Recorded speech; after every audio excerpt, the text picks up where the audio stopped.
Ciao, sono Laura Broglio, autista e blogger. Vi ospito a seguire il mio lavoro nelle cabine della nuova generazione DAF.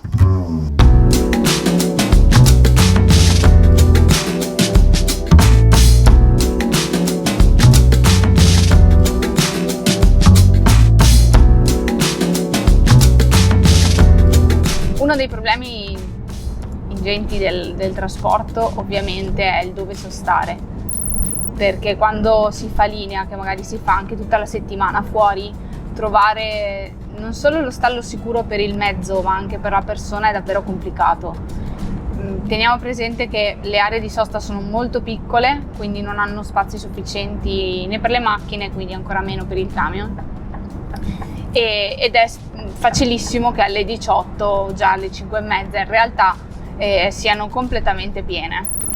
Quindi diventa un problema per riuscire a sfruttare tutte le ore di guida, perché magari chi ha necessità le deve sfruttare per forza tutte, e diventa un problema anche poi effettivamente sostare, perché spesso vedo dei mezzi che magari sostano all'uscita dell'area di servizio, nelle piazzole di sosta, quindi diventa anche un problema di sicurezza, perché comunque su una strada a alta velocità è un attimo che qualcuno possa sbandare e venirti addosso.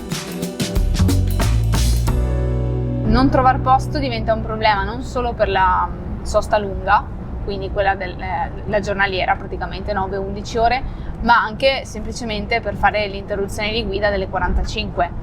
Alle volte anche solo fare il quarto d'ora obiettivamente diventa un problema. Tant'è che spesso gli autisti si riducono a mangiare addirittura in camion in qualche zona industriale, perché magari non sono rifornite semplicemente con un bar.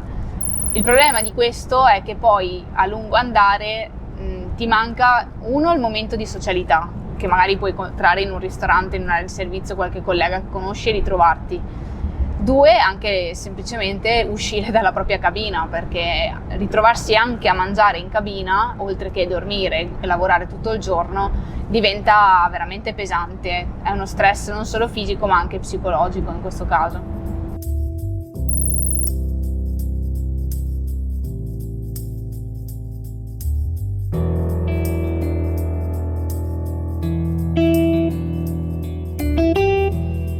È capitato che dormissi fuori con il lavoro di linea che facevo prima di fare la distribuzione, poi raramente capita adesso perché comunque ci riusciamo a turnare, e ammetto che sono stata fortunata perché io facevo spesso la tratta di Firenze, uscivo dall'autostrada praticamente, quindi prendevo una bretella autostradale, lì c'era una buona area di servizio, non essendo conosciuta riuscivo comunque a posizionarmi discretamente. Però è vero anche che stavo sotto le pompe di benzina, ovviamente la polizia a un certo punto lo sa e quindi ti permette di farlo, anche per una questione che sotto le pompe generalmente ci sono le videocamere, quindi ti senti un po' più sicuro, ecco.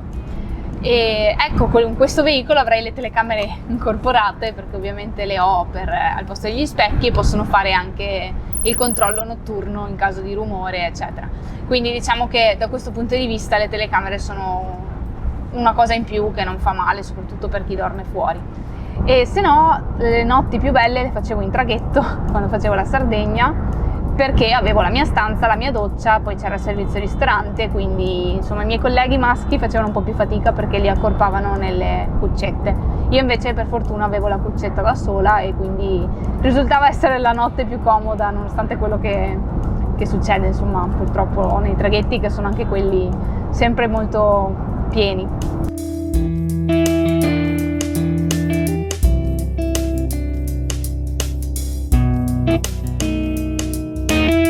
Una cosa che non sopporto delle aree di servizio è che praticamente sono le uniche aree dove un autista o comunque chi lavora su strada, perché magari anche un corriere eccetera, può fermarsi senza dover per forza fare deviazioni o rallentare la giornata.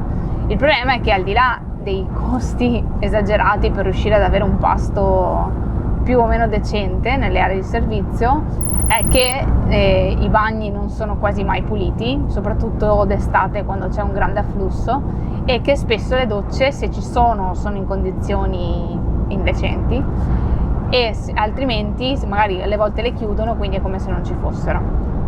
non in tutte le aree di servizio ci sono, quindi dopo una giornata di lavoro, sinceramente, farsi una doccia dovrebbe essere un diritto più che un lusso.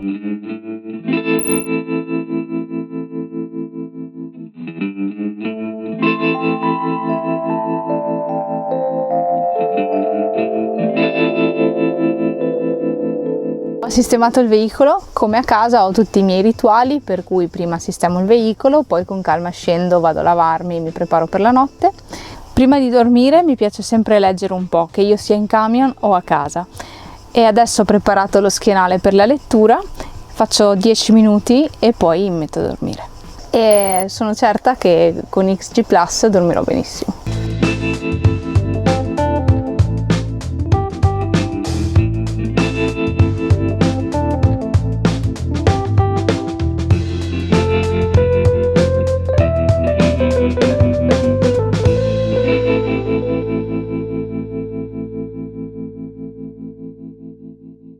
La settimana a bordo dei 2 veicoli della nuova generazione DAF si è conclusa.